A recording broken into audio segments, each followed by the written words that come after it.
Oil prices पे पड़ा है और ऑयल प्राइसेस तकरीबन 4 से 5% बढ़ गई हैं।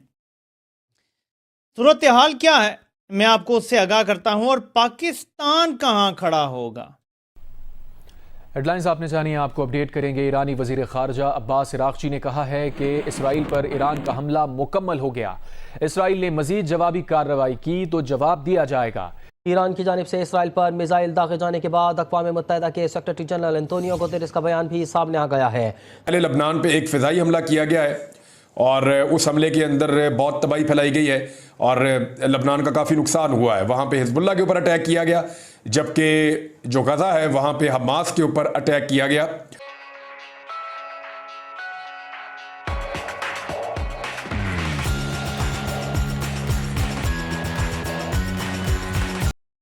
एक सवाल पैदा होता है कि अगर पाकिस्तान को चूज़ करना पड़ा तो पाकिस्तान किसका साथ देगा इस सूरत हाल में। पहले हम ज़रा मुलाहिज़ा करते हैं कि सूरत हाल है क्या। ये आपको जो नज़र आ रहे हैं पीछे जो भी सीन्स हैं, ये नवातिम की एयर बेस बताई जा रही है। इस पर हमला हुआ है। ये जो F-35 जहाज़ है ना, उनको यहाँ पे स्पेशली रखा जाता है और यहीं से हमला किया गया था लबनान में, जहाँ पे हिजबुल्लाह के लीडर को मारा गया है। तो ईरान ने इस एयर बेस पे बज़ाहिर ऐसा नज़र आ रहा है कि हमला किया है। आप इस वीडियो में देख सकते हैं कि कितने ज़्यादा मिसाइल का इम्पैक्ट हुआ है। एक मुख्तलिफ जगह पे, मल्टीपल जगहों पे हमले हुए हैं, लेकिन बज़ाहिर ये बताया जा रहा है कि किसी सिविलियन इलाके में ईरान ने टारगेट नहीं किया। कोई एक कद मिसाइल गलती से चला गया हो तो अलग बात है। मिलिट्री जो उनकी बेसिस हैं वहाँ पे टारगेट किया गया है। और ये जब ईरान से मिसाइल जा रहे थे तो ये वीडियो भी बनाई गई है कि किस तरह से बैलिस्टिक मिसाइल लॉन्च हुए हैं। और ज़ाहिर है कि सारे बैलिस्टिक मिसाइल नहीं होंगे, मुख्तलिफ मिसाइल भी होंगे।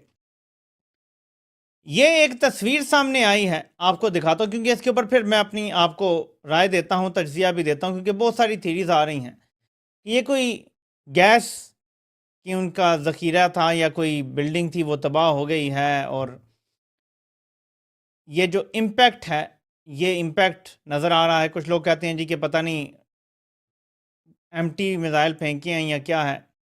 तो इम्पैक्ट तो नज़र आ रहा है। कुछ वीडियोस और पिक्चर्स जो आई हैं, ऐसा नहीं है कि गिरे और उसमें कुछ भी नहीं। हाँ, शायद पे लोड को इतना हैवी नहीं होगा क्योंकि लिमिटेड अटैक था, एक रिटेलिएशन थी शायद अपनी आवाम के लिए भी, और एक जवाब था इसराइल को कि तुम्हें हम फ्री हैंड नहीं दे सकते। तुम जो कर रहे हो, जिस तरह आगे बढ़ते चले जा रहे हो, ये तुम्हें इजाज़त नहीं दी जा सकती। क्योंकि इसराइल ने पिछले कुछ 2-3 हफ्तों में बहुत ज़्यादा नुकसान पहुंचाया है ईरान की लॉन्ग टर्म जो स्ट्रेटजी है उसको।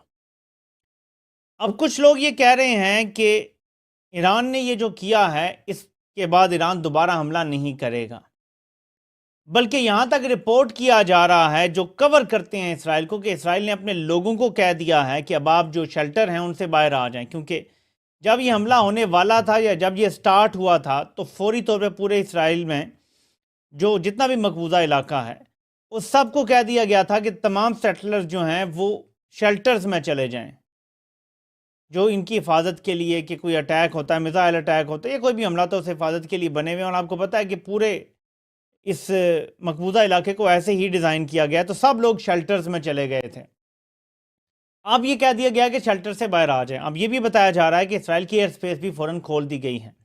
तो अगर यहाँ से देखा जाए तो कम से कम इसराइल दोबारा हमले का या हमले को एक्सपेक्ट नहीं कर रहा। लेकिन अमेरिका की तरफ से और बाइडन की जो कहते हैं कि एकदम उसने अपनी सिक्योरिटी एजेंसीज की मीटिंग बुला ली और उसके बाद एक बयान सामने आ रहा है अमेरिका की तरफ से कि इसराइल को हक हासिल है और इसराइल जवाब देगा। अब अगर जवाब देता है तो मैं एक सवाल पूछ बैठा हूं, मैंने ट्वीट भी किया है, क्योंकि हमें तो देखना है कि हम कहां खड़े होंगे। अगर वो जवाब देने का फैसला करते हैं तो पाकिस्तान किसका साथ देगा, ईरान का या इसराइल का, हमें तो नहीं पता। क्योंकि हमारी पॉलिसी जो है वो तो ये है कि इसराइल के खिलाफ पाकिस्तान में एहतजाज करने की भी इजाज़त नहीं है। तो अगर डोनाल्ड लू का फ़ोन आ जाता है, डोनाल्ड लू का फ़ोन आता है हाफिज़ जी को कि जनाब हमें आपकी एयर स्पेस चाहिए, हम ईरान पे 3-4 अतराफ से हमला करना चाहते हैं, क्या पाकिस्तान ये स्पेस देगा? अब इस वक्त की जो सिचुएशन है वो मैं आपके साथ शेयर कर देता हूं। अब तक की इतला के मुताबिक ईरान ने इसराइल के ऊपर बैलिस्टिक मिसाइल मारे हैं।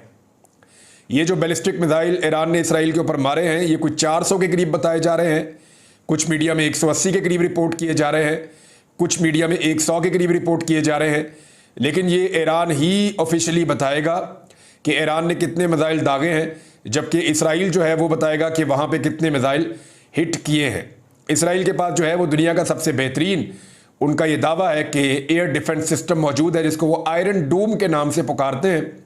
वैसे ये जो एयर डिफेंस सिस्टम है ये अमेरिका का बनाया हुआ है और इसको पैट्रियट सिस्टम कहते हैं। अमेरिकी जो फ़िज़ाई दिफाई निज़ाम है ये किसी किस्म के भी मिसाइल को और किसी भी किस्म के हवाई हमले को रोकने की सलाहियत रखता है।